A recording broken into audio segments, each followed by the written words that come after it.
Hey there and welcome to the podcast. Today we are going to address the issues happening at Kombat Mine, which we term as the MUN illegal dismissal. Joining me today is Mr. Reginald Kock, the regional organizer for the Northern Region. Thank you. So, Comrade Reginald, we understand that there is a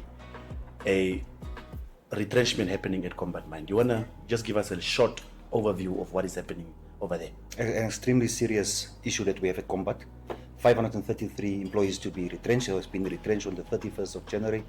It's a serious matter, and we are engaging at all avenues. All guns are out to ensure that our members get a fair treatment before they go back to their regions. We've been trying to engage the employer at all times, trying to resolve the issue, but the employer is not willing to play ball with us. It then prompted us then to refer matter to the Office of the Labour Commissioner, and we are hoping for the Labour Commissioner to set the matter down as soon as possible so it can be resolved. So what do you intend on challenging in this matter? Look, the process in terms of the retrenchment was not followed, and that constitutes an unfair dismissal.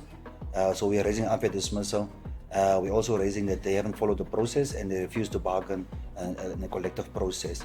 That is the challenge that we have. There's a clear set out in terms of Section 34, what is the process that the employer needs to follow in terms of retrenching the employees, and that was not followed, so we are challenging them on the process. So basically what you're saying, because they did not follow Section 34, you are challenging procedural fairness then? We challenge the procedural fairness, that's correct, and we're also challenging in terms of the contract of employment that was unilaterally terminated by the employer. So even the process, which is also in with the reasoning, which is a substantive issue as well, is also not fair in terms of us. We foresee and we foresee, and our indication is that this is a disguised retrenchment, and we are looking at it in that way. So when you mean disguised retrenchment, you mean that it's a retrenchment that is undertaken under false pretenses? That's correct. Yeah. All right. The notice, there was challenges or issues surrounding the notice that was issued to the employees. What issues were they? The interesting fact is that when we challenged the employer, we said you were supposed to have in terms of a notice to the employees, also the Office of Labour Commissioner. We challenged them to provide a notice, which was not provided, so there was no notice. But the notice that was provided to the employees was provided on the 29th of January, indicating that your contract is, or your employment has been terminated on the 31st of January, and that is in violation of Section 34 that provides for 4 weeks notice, 1 month notice. And so that was not complied with. In that notice, it was absurdness in terms of what is offered to the employees in the retrenchment, and we challenge that whole process in terms of what is offered to the employees. So in other words, you're saying that because there was no collective bargaining process, a negotiation between the two parties, the company then just dictated what to pay the employees. Is that what you're saying? That's correct, and that's a principle of Section 34. Section 34 brings the president said that must be a collective bargaining process, and they didn't collective bargaining.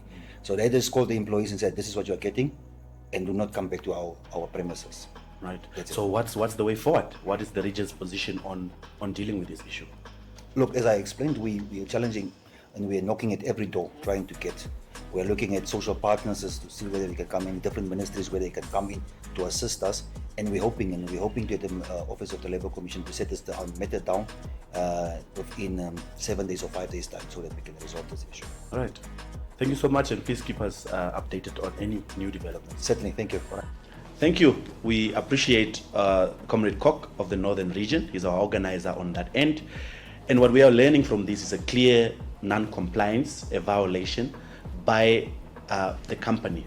Number one, they have refused blatantly to negotiate with the union. Therefore, they are giving these employees basically peanuts in terms of settlement or termination conditions. Secondly, we have realized that the only way to approach a non-compliant employer is to refer a dispute to the Office of the Labour Commissioner and challenge, amongst other things, the procedure that was followed subsequent to the terminations. So we are keeping a very close eye on the developments up north, and we will let you know once we get a full report. Thank you.